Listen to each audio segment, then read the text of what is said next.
आजकल हमारा सारा काम, चाहे हम ऑफिस में हो, 6 से 8 घंटे तक बैठकर ही होता है कंप्यूटर पे और लैपटॉप पे। और अगर हम घर में आ जाते हैं तब भी टीवी देख रहे हैं वो भी बैठकर या लेटकर, और मोबाइल देख रहे हैं वो भी बैठकर या लेटकर। तो चलने का मौका बहुत ही कम मिलता है, और जो भी मौका मिलता है उसको भी आप लोग चलना नहीं चाहते। जैसे कि जब हम ऑफिस पहुंचते हैं तो क्या होता है कि हम लिफ्ट ले लेते हैं बजाय इसके कि हम सीढ़ियां चढ़ के अपने कैबिन तक जाएं। तो आज हमारा टॉपिक यही है कि पैदल चलने के कितने सारे फ़ायदे हैं। ये ईजीएस्ट एक्सरसाइज है हमारी पैदल चलना। आप कुछ नहीं कर रहे हैं, रोज़ सुबह आपको 1 घंटे टहलना है। 1 घंटे में आपके कितना किलोमीटर हो जाता है वो मैटर नहीं करते हैं। शुरू में आपको बहुत धीमे धीमे चलना है, धीमे धीमे जाना है, मतलब जितना आपका शरीर साथ दे। ऐसा नहीं है कि दूसरों का देखा देखी हमने भी पहले दिन से ही बहुत तेज़ शुरू कर दिया, ऐसा नहीं करना है आपको। हो सकता है जो लोग आपसे तेज़ जा रहे हैं वो उनकी हैबिट थोड़ा ज़्यादा हो आपसे, वो बहुत पहले से टहल रहे हों, क्योंकि बहुत सारे लोग 8 से 10 साल हो गए टहलते टहलते।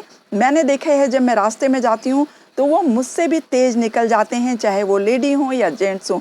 लेकिन कभी किसी की बराबरी नहीं करना चाहिए, क्योंकि आपको उनकी हिस्ट्री नहीं मालूम है। इसलिए आप अपने शरीर को देखते हुए पहले चलना कैसे शुरू करेंगे, आराम आराम से चलना शुरू करेंगे, जितना आपका साथ शरीर देता है। और करना कितना है, पहले आप 45 मिनट से 50 मिनट पहले दिन तो ऐसा शुरू करें, उसके बाद 1 घंटे तक लेके ज़रूर जाएं। इससे क्या होगा, जो आपकी रीढ़ की हड्डी पे असर पड़ रहा है रात दिन बैठे रहने से, तो वो रीढ़ की हड्डी को मसाज मिलेगा और रीढ़ की हड्डी आपकी सीधी हो जाएगी, जिसकी वजह से आपके पीठ में दर्द शुरू हो गया है, आपका मोटापा बढ़ रहा है। चलने से क्या होगा, सबसे पहला फ़ायदा क्या होता है, 1 बाय 1 मैं आप लोगों को बताऊंगी। पहला फ़ायदा ये होता है कि आपका मेटाबॉलिज्म जो होता है बहुत ज़्यादा फास्ट हो जाता है, खाना बहुत अच्छे से पचता है, जिससे शरीर में चर्बी इकट्ठी नहीं हो पाती, स्पेशली पेट में। तो पेट की चर्बी जब इकट्ठी नहीं हो पाएगी, खाना बहुत अच्छे से पचेगा, तो क्या होगा कि आपका मोटापा ऑटोमेटिकली घटने लगेगा। तो जब मोटापा घटने लगेगा, उससे बेहतर तो कोई चीज़ नहीं होती, आपका शरीर आपको हल्का महसूस होने लगेगा। सबसे पहला फ़ायदा क्या है कि आपका मेटाबॉलिज्म बहुत ज़्यादा अच्छा, स्ट्रॉन्ग, मजबूत हो जाएगा, जिससे आपने देखा होगा बहुत सारे लोग आपसे कहीं ज़्यादा खाना खाते हैं, लेकिन उनका खाना बहुत अच्छे से पचता है। तो उनका कारण यही है कि उनका मेटाबॉलिज्म आपसे बहुत ज़्यादा मजबूत है। तो करना क्या है आपको, जब आप चलना शुरू करेंगे ना, तो सबसे पहला फ़र्क आपके मेटाबॉलिज्म पे पड़ेगा, जो कि स्ट्रॉन्ग होना शुरू हो जाएगा। और नंबर दूसरा क्या अब हम बात करेंगे कि जब हम फास्ट चलते हैं ना, तो जो हमारा दिल का काम होता है फंक्शन करना, जो समय के साथ साथ उसकी प्रक्रिया धीमी हो जाती है, कोलेस्ट्रॉल जमने लगता है, वसा जमने लगते हैं, क्योंकि ज़्यादा उसको काम नहीं मिलता है हमारे दिल को। आप लेटे रहते हैं, बैठे रहते हैं, तो उसकी गति भी उसी तरह से स्लो होने लगती है। लेकिन जब हम चलना शुरू कर देते हैं, जब आप चलना शुरू कर देते हैं, तो हार्ट की जो पंपिंग होती है वो भी स्ट्रॉन्ग होने लगती है, उसको भी एक ताकत मिलती है, उसको भी बल मिलता है, जिससे वो बहुत अच्छा काम करता है और आपको हार्ट की कोई भी प्रॉब्लम होने से बचा लेता है। तो दूसरा फ़ायदा तो ये हो गया। और तीसरा फ़ायदा क्या है कि जब हम फास्ट चलते हैं ना, तो पहली बात तो हमारी जो बोन्स हैं, जो समय के साथ सबसे पहले घुटने पे जब वेट बढ़ने लगते हैं, घुटने पे असर आ जाता है। तो वो जो घुटने हैं, जो मांसपेशियां हैं, जो हड्डियां हैं, उनमें मजबूती आती है, वो मजबूत होने लगते हैं। जितना हम चलेंगे उतनी ही हमारी मांसपेशियां, हड्डियां मजबूत होने लगेंगी और ज़्यादा बेहतर काम कर सकेंगी। तो तीसरा काम इसका क्या है, हड्डियों को मजबूत करना, अस्थियों को मजबूत करना और नस नाड़ियों को मजबूत करना, जिससे कि हमारा शरीर और स्ट्रॉन्ग महसूस हो, जो कि समय के साथ साथ हमें कमज़ोरी महसूस होने लगती है, क्योंकि हमारे शरीर में ये सब चीज़ें कमज़ोर होने लगती हैं जब हम इनको मसाज नहीं देते, इनको एक्सरसाइज नहीं देते। तो चलने से इन सभी अंगों की एक्सरसाइज होगी। जैसे कि चौथा नंबर क्या है कि हमारे लीवर की, हमारे किडनी की, हमारे सभी ऑर्गन्स की एक्सरसाइज चलने से हो जाती है। बाहर से तो आप स्लिम ट्रिम बनेंगे ही, जब आप वॉक करते हैं तो बाहर से तो आपकी बॉडी जो शेप में आएगी वो तो आएगी ही, लेकिन अंदर से भी जो आपके ऑर्गन्स समय के साथ साथ जो धीमे पड़ गए हैं, उनकी प्रक्रिया काम करने की धीमी पड़ गई है, वो सब स्ट्रॉन्ग होने लगेंगे और फिर से अपना फंक्शन पहले जैसा करने लगेंगे। पैनक्रियाज जो समय के साथ साथ कम हो जाता है, जिससे शरीर में इंसुलिन बनना कम हो जाता है और शुगर की प्रॉब्लम शुरू हो जाती है। बीपी के लिए जो कोलेस्ट्रॉल जमने लगता है और ब्लॉकेज आने लगते हैं, तो बीपी की प्रॉब्लम शुरू हो जाती है। तो जब हम चलने लगेंगे तो पांचवा नंबर यही है कि जब हम चलना फिरना शुरू कर देंगे, एक एक घंटे चलेंगे, 18 घंटे में 1 घंटे अच्छी तरह से चलेंगे, तो क्या होगा, सिर्फ 1 घंटे की ज़रूरत है आपको। क्या होगा, आपकी ब्लड का फ्लो अच्छा हो जाएगा, कहीं भी कोलेस्ट्रॉल जमने नहीं पाएगा, वसा जमेगा नहीं। जब मेटाबॉलिज्म अच्छा हो जाएगा तो क्या होगा, लीवर का फंक्शन अच्छा हो जाएगा, किडनी का फंक्शन अच्छा हो जाएगा और स्प्लीन को मजबूती मिलेगी। तो ये सब अपना जब अच्छा काम करेंगे, पैनक्रियाज अच्छा काम करेगा, तो आपके शरीर में बीमारी किस वजह से आएगी। तो बीमारियों को दूर करने हैं तो पहले ये काम कीजिए। ये 5 से 6 चीज़ें आपको अभी हमने फ़ायदे गिनवाए। अब इसके अलावा आप क्या कर सकते हैं, क्योंकि मैं एक टीचिंग प्रोफेशन में रही हूँ काफ़ी दिनों तक, तो इस प्रोफेशन में क्या होता है कि ज़्यादातर सीट्स रखी रहती हैं, चेयर रखी रहती हैं और उसमें आपको बैठ जाना होता है और बच्चों को पढ़ाना होता है। लेकिन मैं क्या करती थी, मैं इसके महत्व को समझती थी एक्सरसाइज की, इसलिए हमेशा खड़ी होके पढ़ाती थी जब तक मैं पढ़ा सकती थी। उसके बाद जब थोड़ा थक जाती थी तो थोड़ी देर के लिए बैठ जाती थी, फिर से खड़ी हो जाती थी। तो इसलिए मेरा क्रम चलने का बना रहता था। स्कूल में भी आपको भी क्या करना है, ऑफिस में जब आप 6 से 8 घंटे तक बैठते हैं ना, तो आपको क्या करना है कि बीच में जब जब आपको टाइम मिले तब तब आप उठिए और अपने आप से कभी कुछ लेने जाइए, या आपको ब्रेक मिला है, अभी आपको थोड़ा सा काम कम हुआ है, तो आपको क्या करना है, उठ के बाहर की हवा ले लेनी है। बहुत देर से जो आप एसी रूम में बैठे हुए थे, या अगर रूम में एसी नहीं है तब भी रूम के अंदर थे, रूम टेम्परेचर में बैठे हुए थे, तो आप बाहर जाके थोड़ा सा ऑक्सीजन लेके आ जाइए। 5 से 10 मिनट काफ़ी है। अगर इस दौरान जब आप ऑफिस में हैं, तब मैं आपको बता रही हूँ कि क्या करना है कि लगातार आपकी रीढ़ की हड्डी पे असर ना पड़े, जिससे आपकी रीढ़ की हड्डी पेन ना हो, उसको भी एक्सरसाइज मिले और वो भी अच्छा फंक्शन करें। अक्सर लोगों के पीठ में दर्द हो जाते हैं जो लैपटॉप और कंप्यूटर पे काम करते हैं, और उनकी पीठ का स्ट्रक्चर ऐसे हो जाता है। इवन मेरे हस्बैंड और मेरे बच्चे का भी ऐसा है, तो उनको भी मैं यही बताती हूँ जो आप लोगों को बता रही हूँ। जो लोग लैपटॉप और कंप्यूटर पे लगातार काम करते हैं, उनकी पीठ लगभग ऐसी झुक जाती है, और कुछ की बनावट तो होती ही है, लेकिन एक्सरसाइज से इसको दूर किया जा सकता है अगर आप इसको सीरियसली लें। तो आपको क्या करना है कि आपका ये सब ऑफिस में भी ठीक रहे। चलने के अलावा 1 घंटे तो आपको सुबह वॉक करना ही है, क्योंकि वो जो 5-6 फ़ायदे बताए हैं ना, वो अलग ही हैं उनका काम।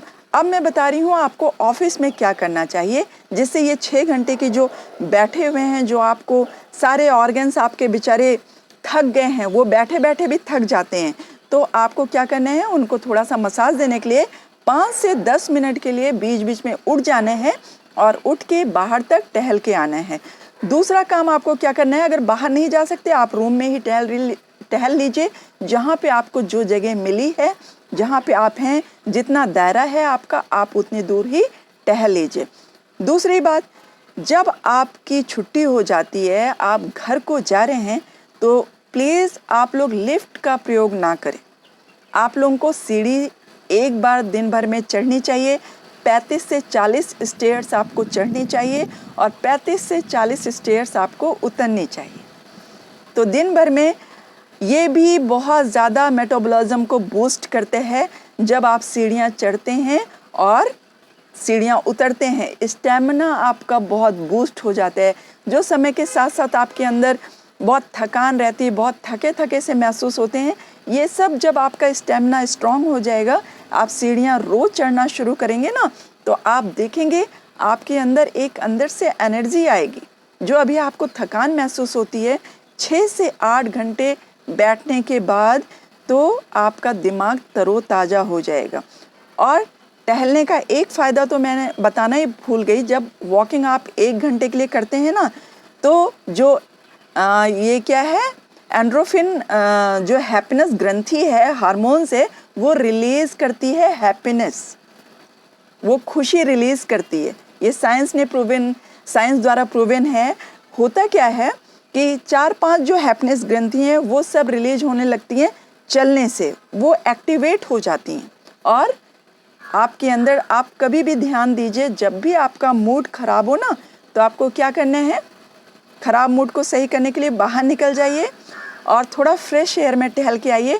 कोशिश कीजिए कि आप ऐसी जगह पे वॉक करें 1 घंटे की जहाँ आसपास पेड़ पौधे हों। बहुत धूल वाली जगह पे आप वॉक करना प्रेफर ना करें।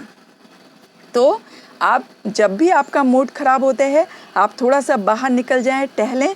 शुद्ध हवा जब आपके अंदर आएगी तो वो जो एंड्रोफिन ग्रंथि है ना, वो एक्टिवेट हो जाएगी और आपका मूड फ्रेश हो जाएगा और हैप्पी फीलिंग करेंगे आप। तो ये बहुत बड़ी सच्चाई है, आप इसको मजाक मत समझिए। आप मेरे कहने से करके देख लीजिए एक बार, आपको खुद समझ में आएगा। आप दूसरों को भी बताएंगे और मुझे भी थैंक यू करना ना भूलें अगर ऐसा आपके साथ हो जाता है, दूसरों को बता दें। अच्छा, तो बस आपको यही करना है, सीढ़ियाँ चढ़नी है, उतरनी है। लिफ्ट का प्रयोग कम से कम करना है, जब आप बहुत ज़्यादा थक जाएं तब कर लें। अगर सपोज आपका 5वीं 6ठी मंजिल पे है और या 13वीं मंजिल पे है, किसी के बहुत ऊंची ऊंची जगहों पे होती है ऑफिस, तो आपको क्या करना है, आधी दूर स्टेयर से जाएं, आधी दूर आप लिफ्ट से जाएं जब आप थक जाएं।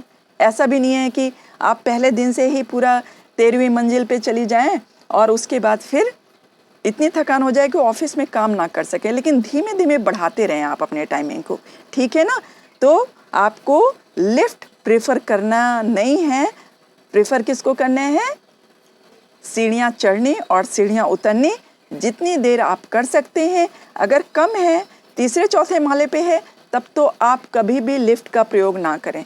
लेकिन अगर 12वीं 13वीं मंजिल पे है, तो मैं कहूँगी कि आधी दूर आप 5वीं 6ठी तक जाएं, जितनी दूर जा सकते हैं, और उसके बाद फिर आप लिफ्ट का प्रयोग कर सकते हैं। तो इस तरह से छोटी छोटी बातों को आप ध्यान में रख के और वॉक 1 घंटे करके आप देखिएगा कि आपके अंदर जो ऊर्जा आएगी। अच्छा, ऊर्जा और किससे आएगी? अब हमने ये तो बता दिया कि आपको टहलना है और 1 घंटे, और ये भी बता दिया कि लिफ्ट का प्रयोग कम से कम करना है। लेकिन अभी ये नहीं बताया कि इस दौरान अब आपको ऐसा फूड खाना है, ऐसा खाना खाना है कि जो हेल्दी खाना हो। ये नहीं कि चाय समोसा खा रहे हैं और घर में भी बाहर से मंगवा लिया हमने खाना, बिरयानी, और अक्सर ऐसा हो रहा है घरों में, इसलिए मैं कह रही हूँ। आपको घर में आके जब आप 1 घंटे की वॉक करते हैं और इस तरह से जब हेल्दी रूटीन कर रहे हैं, तो हेल्दी खाना भी खाना है, जिसमें वाइटामिन्स सभी हों, मिनरल्स सभी हों। मतलब हरी सब्जियां ज़्यादा से ज़्यादा खाएं, प्रोटीन वाली चीज़ें ज़्यादा से ज़्यादा खाएं, फाइबर वाली चीज़ें ज़्यादा से ज़्यादा खाएं, तो और जिसमें अंकुरित अनाजें ज़्यादा से ज़्यादा खाएं। इसमें आपको सब चीज़ें मिल जाएंगी, आपको कुछ अलग से सोचना नहीं पड़ेगा। अंकुरित अनाज खा लें, दालें खा लें, खाजें नहीं खा लें, दालें खाएं, अंकुरित अनाज खाएं, हरी सब्जियां खाएं। और अगर आप नॉनवेज प्रेमी हैं तो नॉनवेज में भी जो कुछ खाएं वो खा सकते हैं। तला भुना बहुत कम कर दें, हेल्दी खाना खाएं और ज़्यादा से ज़्यादा फाइबर की चीज़ें, प्रोटीन जिनमें हो वो खाएं और विटामिन B12 लें। ये सब आपको अंकुरित अनाजों से मिल जाएगा, प्रोटीन आपको दालों से मिल जाएगा और हरी सब्जियां और फ्रूट्स, ग्रीन वेजिटेबल्स और फ्रूट्स सारे जो आपको पसंद हो आप वो खा सकते हैं। बस जितनी मर्ज़ी उतना खा लें इसको, इसमें कोई रोक नहीं है कि आप इतना ही खाएं, इतना ही खाएं, दोपहर में इतना ही खाएं, रात में इतना ही खाएं। आप जितनी मर्ज़ी उतनी खा लें, लेकिन फ्रूट्स हो सके तो रात में ना खाएं और जितना हो सके दिन में ही फ्रूट्स खाएं। ग्रीन वेजिटेबल्स आप रात तक खा सकते हैं। 7 साढ़े 7 बजे तक अपने खाना पूरा डिनर ख़त्म कर लेने की कोशिश करें। आप देखें कैसे मोटापा कम नहीं होगा और कैसे आपकी बीमारियां दूर नहीं भागेंगी और कैसे आपके अंदर एनर्जी नहीं आएगी। आप बॉडी ऊपर से आपके स्लिम ट्रिम तो दिखेगी ही, स्मार्ट तो दिखेगी ही, अंदर से भी आप बिल्कुल फिट एंड फाइन हो जाएंगे। और आपको अगर थोड़ा सा भी ये वीडियो ठीक लगा है, मेरी मेहनत थोड़ी भी आपको समझ में आई है, तो थोड़ी भी ठीक लग रही है, तो प्लीज़ चैनल को सब्सक्राइब करना ना भूलें, क्योंकि इससे मुझे मोटिवेशन मिलता है और मैं और अच्छा काम करूँगी। अगर आपको वीडियो क्वालिटी ठीक नहीं लग रही है या कुछ भी आपको थोड़ा ख़राब भी लग रहा है तो कोई बात नहीं, आप अगर मेरा सपोर्ट करेंगे, मुझे सब्सक्राइब करेंगे तो मुझे भी बहुत मोटिवेशन मिलेगा और काम करने के लिए और एक दिन अच्छा ज़रूर आएगा जब आप सेटिस्फाई होंगे कि आज मैंने वीडियो क्वालिटी भी अच्छी दी है। क्योंकि कई बार ऐसा होता है, कुछ एनवायरमेंटल ऐसे सिचुएशन आ जाती हैं कि वो वीडियो बनाना संभव नहीं होता। अभी भी पूरे बादल हैं, जब मैं बना रही हूँ ऐसा लग रहा है बारिश होगी, तो मैं जल्दी से आपके लिए वीडियो बना के जा रही हूँ। और घर में उतनी लाइट नहीं होती है कि बहुत अच्छी तरह से दिख सके, तो लाइट की कमी होती है और शोर शराबा बहुत होता है। इस रूम में कोई बोल रहा होता है, उस रूम में कोई बोल रहा होता है, तो प्लीज़ इसको थोड़ा सा आप एडजस्ट कीजिएगा, कंप्रोमाइज़ करना पड़ेगा इस यहाँ पे। बस आप स्वस्थ रहें, मस्त रहें, अपना ध्यान रखें और इसको कीजिएगा ज़रूर। आप करके देखें और मुझे बताएं ज़रूर कमेंट बॉक्स में।